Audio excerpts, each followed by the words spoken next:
Hello. Şöyle terliklerimizi alalım. Thank you. Allah gitti. Thank you. Oh, sorry. Thank you. Okay. Downstairs. Benimki 9B. Hello. Arkadaşlar selamlar herkese. Şu an Siem Reap'tayım. Yataklı otobüse bindim. 9A burada, 9B burada. Burası benim yatağım. Bakalım rahat mı? Fena değil. Yumuşak ya. Gayet güzel. Ama birazcık şey gibi. Boyum buraya uzun kaçacak gibi. Şöyle ışığımızı yaksak olur mu diyecektim. Çalışmıyor. Şu an Siem Reap'tayım. Phnom Penh'e, yani başkente gideceğim. Gece otobüsüyle gideyim dedim. Dediler ki yataklı otobüs var. Dedim olur. Daha güzel olur. Şöyle sizlere yatağımı göstereyim.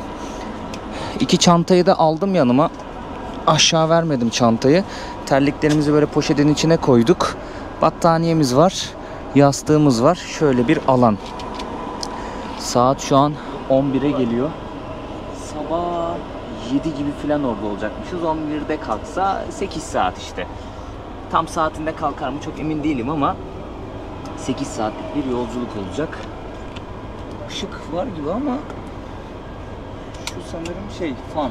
Aynen bu fanmış bak mesela. Buna basıyorum, burada havalandırma çalışıyor. Şöyle perdeyi çekiyorsun.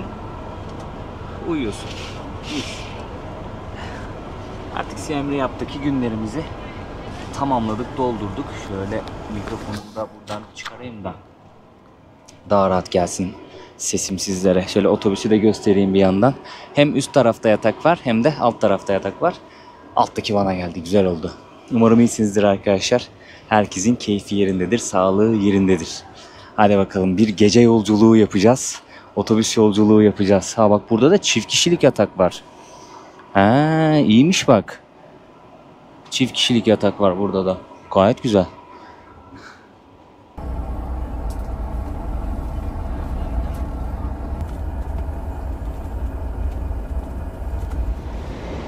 Arkadaşlar başkente geldik. Otobüs bizi burada indirdi. Bir baktım abinin biri bağırmaya başladı birden. Bir şeyler söylüyor ama çok fazla böyle anlaşılmıyor. Burası galiba. Ofis burası. Bir şeyler söyledi derken bir dinledim. Phnom Penh dedi, Ho Chi Minh dedi. Phnom Penh dedi, Ho Chi Minh dedi. Birazcık böyle dinledim. Burası dedi başkent. Geldik. Phnom Penh'e inecekler. Phnom Penh'e inecekler için son durak. Ho Chi Minh'de Vietnam'a gidecekler için. Ho Chi Minh Vietnam'ın bir tane şehri, en büyük şehri. Hello. Burada kardeşlerimiz var. How are you? Good. You good? Thank you. Dedi ki Ho Chi Minh'e gidecekler için de dedi otobüs değiştirmesi gerekiyor dedi. Daha aklım patlamadı, uyuyordum, uyandım. Doğru kelimeleri bulamıyorum. Hepimiz indik otobüsten apar topar. Bir indim abi, şununla karşılaştım. Ablamız burada et kesiyor. Şöyle göstereyim sizlere. Sabahın 5'i. Ne ara bu kadar hızlı geldi hiç bilmiyorum ya. Orada da tuktukçu abilerimiz var. İner inmez karşılıyorlar sizi.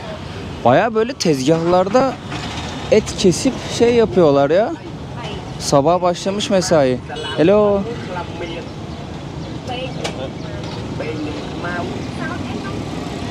Bazı kısımlarını böyle ayıklıyorlar. Geri kalanını satacak şekilde. Bayağı tezgah var ama bir değil iki değil yani. Şurada var, burada var, önümüzde. Sokağın karşısında. Sebze meyveler de görüyorum. Sokak pazarı kurulacak herhalde burada. Başlamışlar kurmaya. Abi iner inmez de şu görüntüyle sabahın 5'inde karşılaşmazsın ya. Başkentteyiz ha. Dilim dönmedi ya resmen, uyanır uyanmaz apar topar indim. Hemen çantayı kontrol ettim, işte her şey yerli yerinde mi vesaire. Rahat geldik bu arada, gerçekten rahat geldik. Güzel bir yolculuk oldu, çok da güzel uyudum.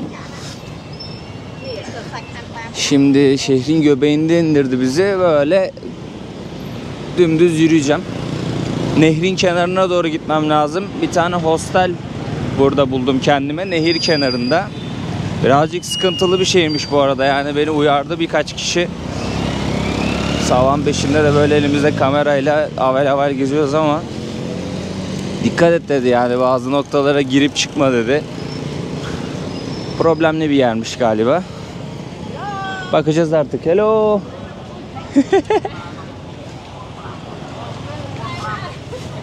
How are you? No English? No speak English. Abla ne doğruyor öyle ya? Çok ilginç. Hayvanın hangi bölümü acaba?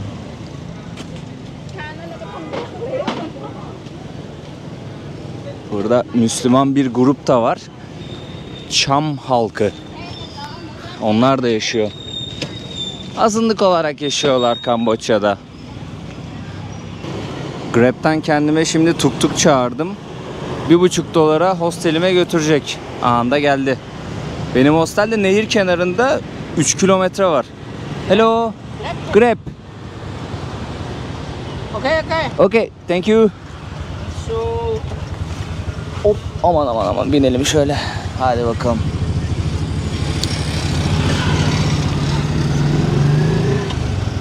Dedim şimdi gece yürümeyeyim, burada bir hostele atayım kendime geleyim. Daha sonrasında çıkar gezeriz gündüz vaktiyle.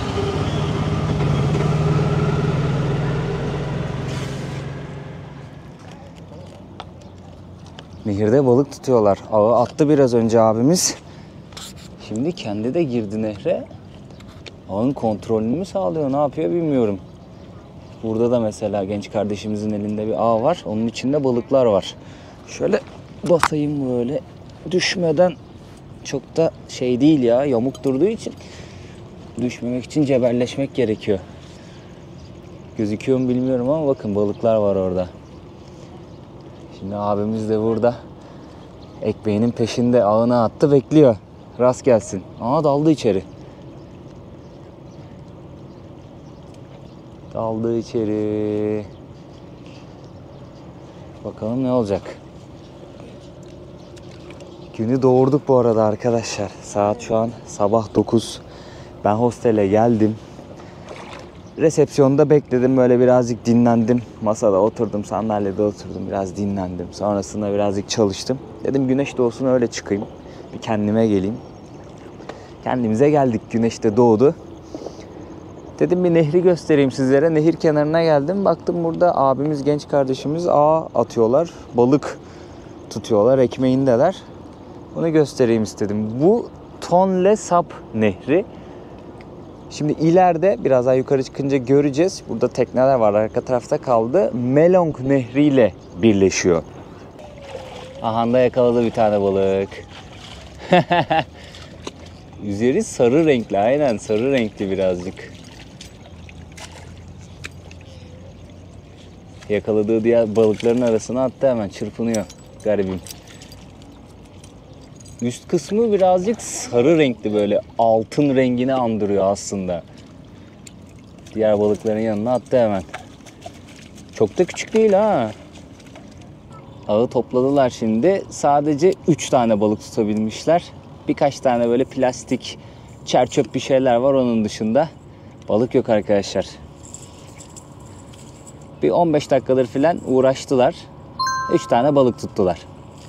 Thank you so much. See you. Burası da bayağı pislik ve çöp dolu ya. Yani buraya gelen, yiyip içen çöpünü atmış gibi. Bir de su sanırım buraya kadar yükseliyor. Hatta biraz daha yükseliyor olabilir. Şu an su, nehrin suyu çekilmiştir diye düşünüyorum. Yani şu anki manzaradan öyle anladım. Burada birkaç tane tekne var. Tur teknesidir diye düşünüyorum. Keza yan tarafta da birkaç tane tekne görüyorum. Onlar tur teknesidir diye düşündüm. Yani burası Kamboçya'nın başkenti. Aşağı yukarı 2,5 milyon nüfusu olan Phnom Penh şehrindeyiz. İnsanlar buraya da tabii ki geliyor, ziyaret ediyor. Ne yapacaklar? Nehir turu atacaklar. Burası dediğim gibi Tonle Sap Nehri. Böyle geliyor. Hemen ileride bir genişlik görüyorsunuz ya, orada Mekong Nehri ile birleşiyor arkadaşlar. Ben daha demin sanırım Melong Nehri dedim. Mekong Nehri. Orada Mekong Nehri ile birleşiyor ve Mekong Nehri'ne dahil olduktan sonra artık Vietnam topraklarına akıyor o nehir. Vietnam topraklarından geçip de okyanusa bağlanıyor. Nehir kenarına da çok güzel bir yürüyüş yolu yapmışlar. Bayağı geniş bir alan. Güzel de bir peyzaj çalışması var. Böyle palmiye ağaçlarını koymuşlar. İnsanlar genelde geliyor burada manzara izliyor. Şehrin diğer yakasını izliyor. Spor yapıyor vesaire. Benim hostelim de hemen bu sokakta. Dedim ya nehir kenarında kalıyorum diye. Aslında şehrin merkezi buralar. Şehrin merkezinde konumu güzel bir hostel ama henüz check-in yapamadım. Odamı göstereceğim sizlere, hosteli göstereceğim ama check-in yaptıktan sonra. Önce birazcık gezelim istiyorum. Ablamız yola atladı. Ben ışığı bekleyeceğim. Bayağı hızlı geçiyorlar çünkü. Budist rahipleri sabahları böyle dükkan dükkan dolaşıyorlar arkadaşlar. Bağış topluyorlar. Ya maddi destek olur, yiyecek olur. Artık karşı taraf onlara ne vermek isterse. Çok da rahatsız etmek istemedim. Böyle birazcık yanlarından hızlı geçtim. O şekilde göstermek istedim. Fark ettiyseniz abla da eğilmiş dua ediyordu. Ve sonrasında ya dediğim gibi ya maddi destek sağlıyor ya da işte yiyecek veriyor ki genelde yiyecek veriyorlar ya da ellerinde ne varsa sebze, meyve onu veriyorlar Budist rahiplerine. Sabahları hep böyle dolaştıklarını görüyorum. Hem Kamboçya'da hem Tayland'da da görmüştüm. İlginç bir gelenek aslında. Bakın abla yere şeker atıyor. Tam dükkanın önünden geçerken gördüm. İzin istedim de çekmek için böyle şeker atıyor yere. Dedim neden atıyorsun abla? Buda için dedi. Ha, ye onu ye. Afiyet olsun. Çak. Çak. Yerim seni ya. Thank you. So I can give Buddha like this. Ya da böyle şey yapabiliyorsunuz.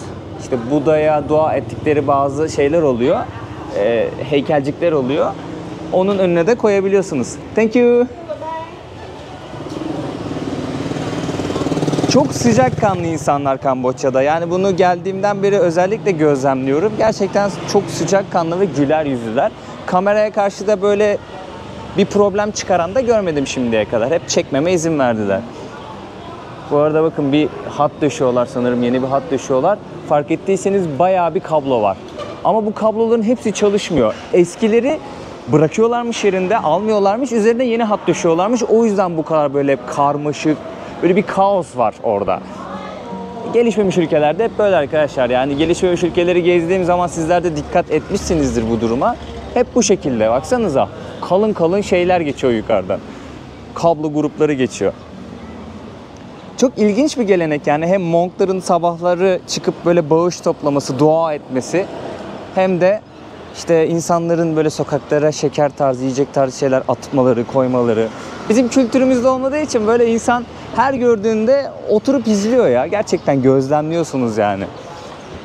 Bu da işte gezmenin, seyahat etmenin en güzel yanı. Birebir yaşıyorsunuz siz de o kültürü. Bakın yerde şekerler var. Şöyle araba ezmesin de. Mesela bizim kültürümüze göre de şöyle yorumlanabilir bu. Ya bu şekeri yere atacağına bir garibana ver diye düşünebiliriz. Ama halbuki buradaki insanlar da gariban baktığınızda. Gerçekten çok yoksul bir yaşam var Kamboçya'da. Birçok insan bu şekilde ablamız gibi bisikletinde, tuktuğunda ya da motorunun arkasına bir şey koyarak satıyor. Ya bir şeyler satıyor, para kazanmaya çalışıyor. Mesela Siem Reap'ta bu yoktu ama bakın bisikletli tuktuklar var. Yani tuktuk diyeceğim artık bunlara. Hello. Bisikletli şeyler var, taşımalar var. Abimiz kas gücüyle ekmeklerini kazanıyorlar. How are you? You good? Thank you, thank you. Thank you. Ablamız burada bir şeyler artık topluyor mu? Ne topluyor? Teneke topluyor. Aynen.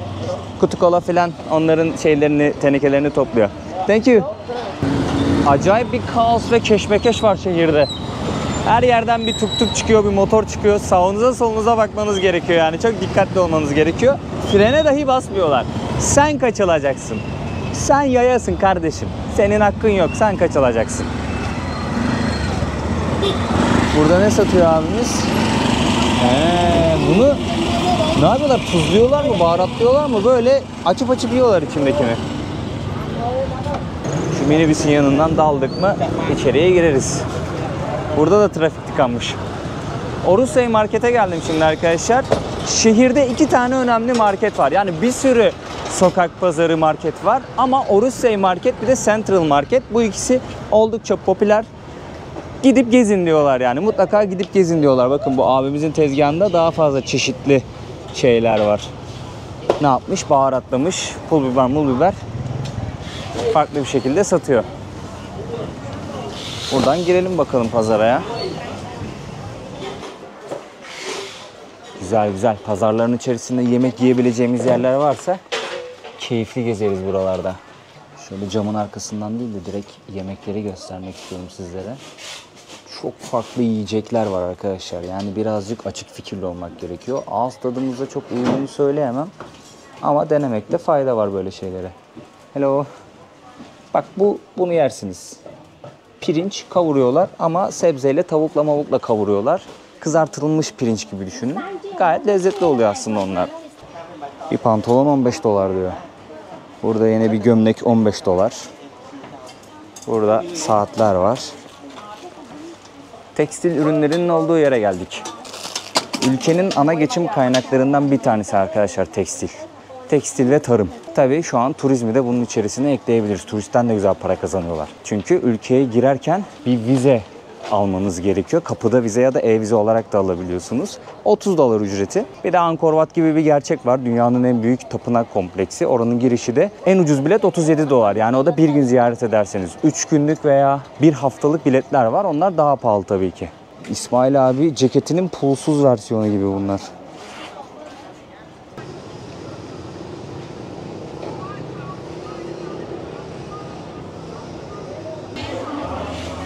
Ablamız burada balıkları temizliyor. Genelde bu şekilde tezgahın üzerine oturuyorlar arkadaşlar. Yani balık mı ayıklayacak, tavuk mu ayıklayacak, ne kesecekse tezgahın üzerine oturuyor, o şekilde kesiyor. Kamboçyalılar birazcık rahatlarına düşkün. Thank you, Akon.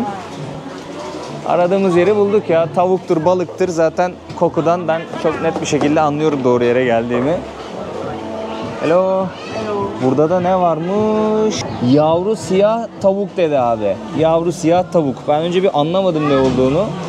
Baksanıza ya. Hayvanların derilerini yüzmüşler. Tüylerini yolmuşlar. Burada da tavuk ayakları var. Şöyle göstereyim sizlere. Bu şekilde satıyorlar arkadaşlar. Thank you. Hello. Kamboçyalıların sucuğu olsa gerek bu da. Biraz ağır bir koku geliyor. Bir de böyle yaş gibi duruyor, ıslak gibi, yumuşak gibi duruyor. Hiç dokunmadım ayıp olur diye. Ama birçok yerde bunlardan görüyorum. Sucukları sosisleridir ya. Başka ne olacak? Ama balık et kadar şey kokmuyor. Balık et bunlar kadar ağır kokmuyor, özür dilerim. Tam tersini söylüyordum. Yani şunlar daha hafif kokuyor yani. Burada da böyle kurutulmuş balıklar var arkadaşlar. Abimiz de ekmeğinde bir şeyler taşıyarak hayatını kazanıyor. Orada poşetlenmiş balıklar var. Bunlar daha hafif kokuyor. Sucuklar daha ağır. Bazı dükkanları kapatıyorlar bu arada ya. Saat şu an 10.30. Oo, bayağı büyükmüş bak bu. Tayland körfezinden mi yoksa gölden mi çok emin değilim. Göl balığı olabilir.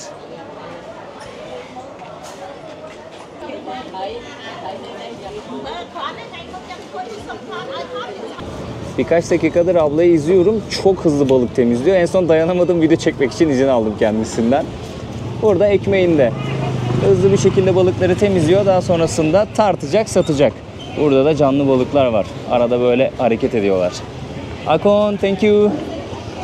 Büyük ihtimalle bu çevredeki yerel restoranlara satıyorlardır. Mesela burada da bir tane ablamız et temizliyor. İşte doğruyor, parçalıyor, ayıklıyor. Keza burada da kurutulmuş balıklar var, etler var.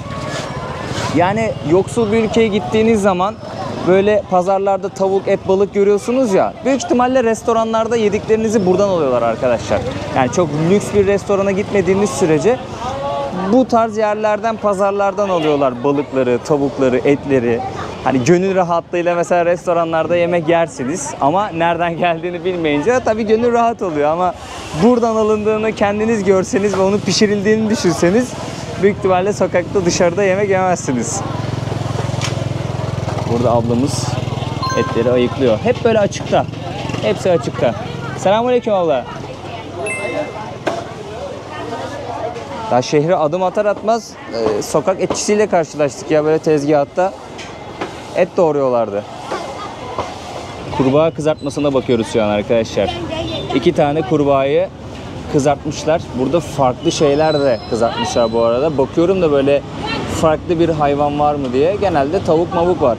Ama şurada kurbağayı gördüm hemen. Sosis vesaire var, balık var. Hemen mangalda böyle cızbız yapıyorlar. Afiyetle yiyorlar. Burada da domuzu bütün şekilde satıyorlar. Farklı boylarda domuzları asmışlar kıç kısmından. Büyük ihtimalle kiloyla hesaplayıp satıyorlardır. Sürekli bir şey var, hareket var şehirde ya. Oradan buradan her yerden bir araç, motor, tuk bir şey çıkıyor. Evleri fark ettiniz mi? Böyle korumalık koymuşlar. Demek ki çok tekin bir yer değil.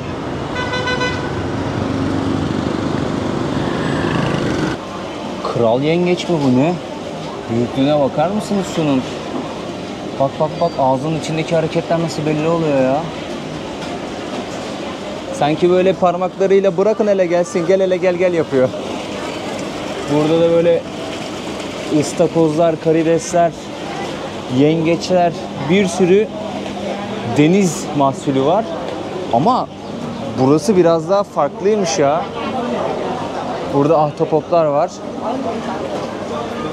Burası Central Market dediğim kısım arkadaşlar. Burayı da göstermek istedim sizlere. Burada daha çok çeşit deniz ürünü var. Bakar mısınız? Deniz yılanı. Şöyle göstereyim. Arkadaşa sordum, bu deniz yılanı mı dedim. Evet dedi. Farklı bir türü sanırım. Değişik değişik balıklar var. Deniz mahsulleri var. Burası daha ilginçmiş ya. Artık ne balığı oluyor hiçbir fikrim yok ama garip geldi. Denizin içinde ne kadar farklı canlılar yaşıyor ya, fark ediyorsunuz değil mi? Yani inanılmaz bir derya orası. İnanılmaz bir derya. Burası da yine kasap kısmı marketin. Etler, sucuklar hep burada. Burada dana eti çok tüketiyorlar, domuz eti de çok tüketiyorlar. Şöyle görebilirsiniz. Domuz çünkü ucuz. Güney Amerika'da gezerken, Peru'da, Bolivya'da özellikle böyle bu tarz mercadoların kısımları vardı. Bu tarz yerlerde oturup yemek yiyordunuz. Hemen önünüzde pişiriyorlardı. Siz de yiyordunuz, aynı hesap. Yine burada önünüzde pişiriyorlar böyle. Oturuyorsunuz, yemek yiyorsunuz. Hatta burada da görebilirsiniz ne sattıklarını. İşte pilavın yanına farklı farklı seçenekleriniz var. Hem sebze hem et olarak, deniz ürünü olarak.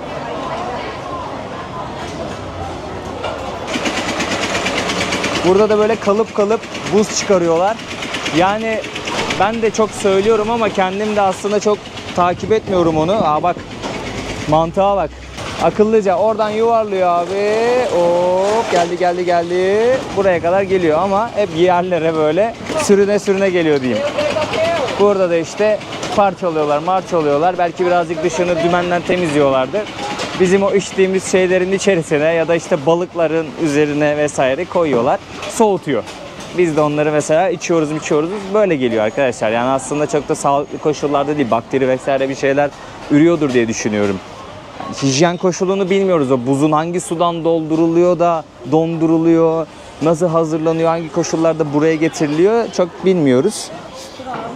İçmemek lazım ama işte hava sıcak olunca insan bazen görmezden geliyor.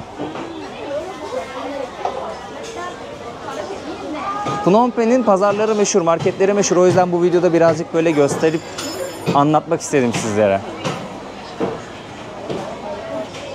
Bayağı da ağır ha. What is your name? My name is Lada. Lada. Yes. My name is Burak. Nice to meet you. Nice to meet you.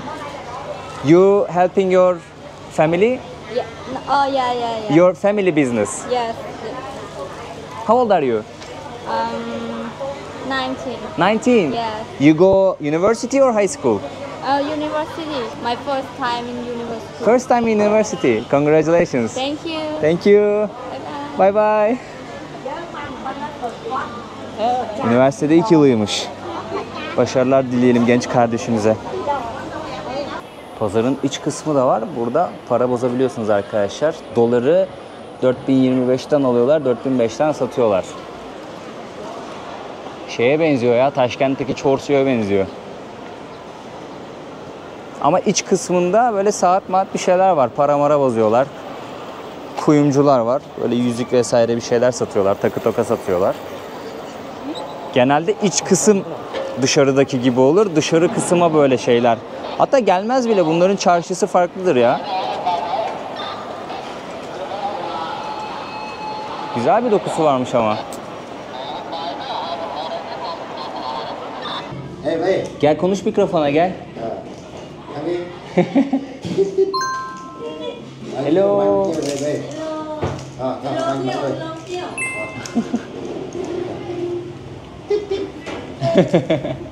Hello. Maşallah ya. Bak kendini görüyorsun değil mi burada? Bak kendini görüyorsun değil mi burada?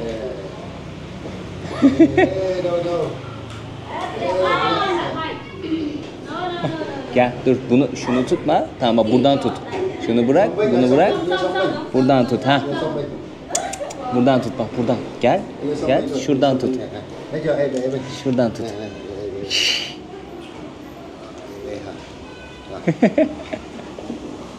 Çok sevimli ya. Şimdi bir restorana geldim de bir aile işletiyor burayı. Kendime sebzeli yumurtalı pilav söyledim. Yanında tavuk göğsü var ve salatası var. Şöyle acı sosumuz da var. Bu da sanırım çorbamsı bir şey. Sıcak bir şey çünkü. İçerisinde sebzeler var. Şöyle bir restoran.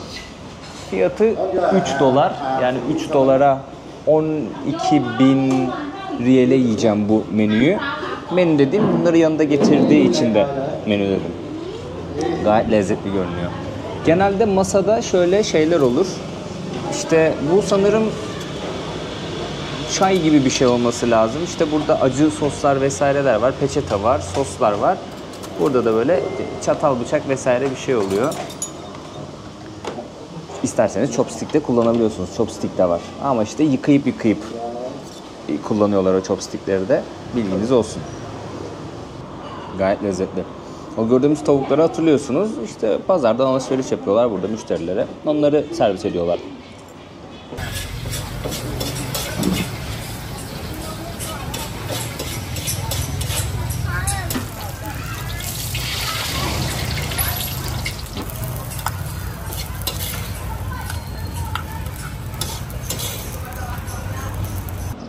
Şehirdeki en önemli yerlerden birine geldim şimdi. Yey Pen meydanındayım. Hemen önümüzde Yey Pen'in yani yerel halkın deyimiyle Büyükanne Pen'in anıtı var. Kimdir Büyükanne Pen? Phnom Penh şehrinin kurucusu olarak kendisi biliniyor. Phnom Penh şehrinin tam olarak kelime anlamını size söyleyecek olursam Pen'in tepesi demek. Burada bir yerel efsane var, ondan bahsetmek istiyorum şimdi sizlere. Efsanemizin kahramanı Büyükanne Pen. Kendisi dindar ve varlıklı bir kadınmış. Rivayet odur ki günlerden bir gün Çaktomuk ismindeki bir köyde nehrin kenarında yakacak odun topluyormuş kendisi. Ve nehirden aşağı inen bir ağaç gövdesi fark etmiş. Ağaç gövdesini kıyıya çektiğinde içerisinde 4 tane Buda heykeli olduğunu görmüş ve o an bunun bir kutsal işaret olduğunu düşünmüş. Daha sonrasında bu 4 Buda'yı koyabilecekleri bir tepe inşa edilmesini istemiş. Şu an karşımızda o tepe duruyor arkadaşlar. Yukarıda bir tane tapınak var. Zamanla bu 4 Buda'yı koydukları tepe zamanla insanların gelip dua ettiği, sık sık bir dilekte bulunduğu, af dilediği bir yer haline geliyor ve daha sonrasında tapınak buraya inşa ediyorlar. Ama o tepe bu tepe. 4 Buda'yı ilk olarak buraya koymuş arkadaşlar Büyükanne Pen. Ve o dönem 14. yüzyılın sonları olarak geçiyor. Buralar hep böyle sel baskınına uğruyormuş. Hani hem Buda heykellerini korumak için hem de o sel baskınına karşı bir yardım dilemek için aslında böyle bir şey yapmış kendisi. Şu an bizler turistler olarak Phnom Penh şehrine geliyoruz ve burayı ziyaret edebilme imkanına sahibiz arkadaşlar. Şehrin kurucusu olarak Büyükanne Pen geçiyor. 1430'larda Angkor Krallığı'nın başkenti Angkor Thom isminde bir şehirmiş arkadaşlar. Burası öyle çok bilinen bir yer değilmiş. Siam Krallığı Angkor Krallığı'na saldırıyor. Siam da Tayland'ın eski ismi. Daha sonrasında Siam Krallığı Angkor Thom'u yani başkenti ele geçiriyor. Angkor Kralı da diyor ki ya bunlar bizim başkenti ele geçirdi. Biz hükümetimizi uzak bir yere taşıyalım. Nereye geliyorlar? Buraya geliyorlar. Burayı seçiyorlar. Kral burayı başkent yaptıktan sonra bayağı bir geliştirmiş sanırım. Ama bugün insanların gözünde Phnom Penh'in asıl böyle yaratıcısı, ona değer katan kişi Büyükanne Pen olarak geçiyor. Yani o kralı tabii ki de hatırlıyorlardır ama bir Büyükanne Pen kadar bence yeri yoktur diye düşünüyorum. Yani vardır mutlaka ama Büyükanne Pen'in yeri ayrıdır diye düşünüyorum. Bunun da sebebi 4 Buda hikayesi. Bu bir efsane ama buradaki insanlar inanıyorlar. Şimdi tapınağın olduğu yere geldim arkadaşlar. Şöyle bir göstermek istiyorum sizlere. Burada farklı farklı heykeller var. Buraya tütsü yakmışlar. Güzel bir park burası. Bayağı güzel bir park ya. Şehrin içerisinde hemen merkeze çok yakın bir konumda. Yürüyerek 10 dakikada geldim hostelimin oradan. Bu gördüğümüz heykel Büyükanne Pen'in heykeli arkadaşlar. Bakın ona da insanlar şükranlarını sunuyorlar. Önüne yiyecek koymuşlar ve dua ediyorlar. Bağış da yapıyorlar aynı zamanda.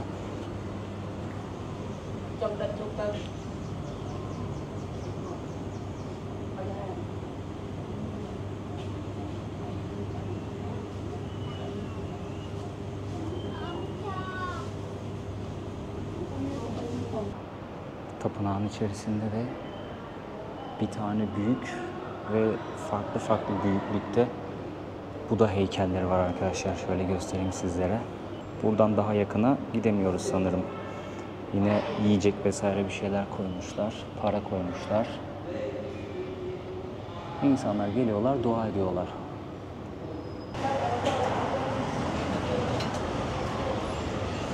Hostele geldim arkadaşlar.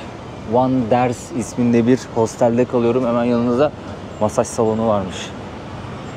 Burada genelde masaj salonun fiyatları Tayland'a göre biraz daha ucuz. Bazı yerlerde aynı fiyat ama birçok yerde daha ucuz.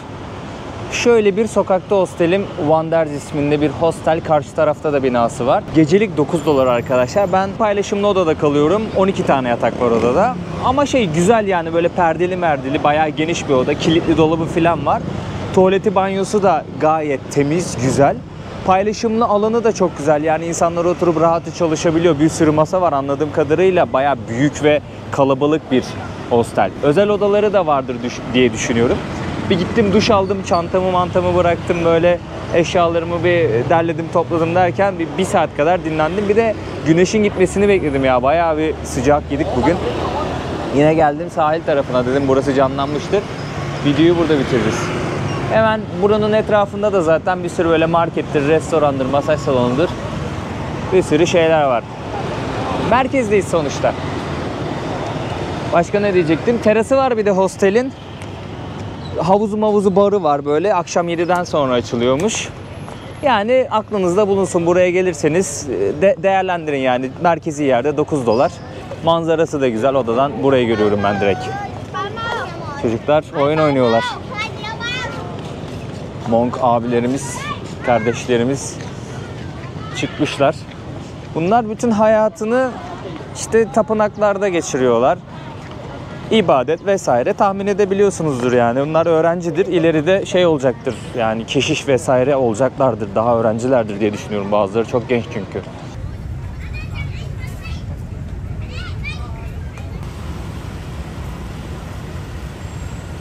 Ya burayla ilgili bir haber okudum Kamboçya'ya gelmeden önce. Burada siber dolandırıcılık kurmuşlar. Tayland Körfezi'ne yakın bir yerde insanları buraya işe alma bahanesiyle çağırıyorlarmış, tamam mı? Diyorlarmış ki işte çok güzel bir iş teklifimiz var. Nedir? Şöyle geleceksiniz, burada yaşayacaksınız, burada çalışacaksınız. Size konaklayacak yer vereceğiz. Çok da böyle güzel para vereceğiz diye kandırıyorlarmış insanları. Daha sonrasında siz geliyorsunuz buraya işte sizi çok lüks arabalarla alıyorlar, karşılıyorlar. Abi bir tutsak ediyorlar sizi. Bak ne güzel oynuyorlar ha.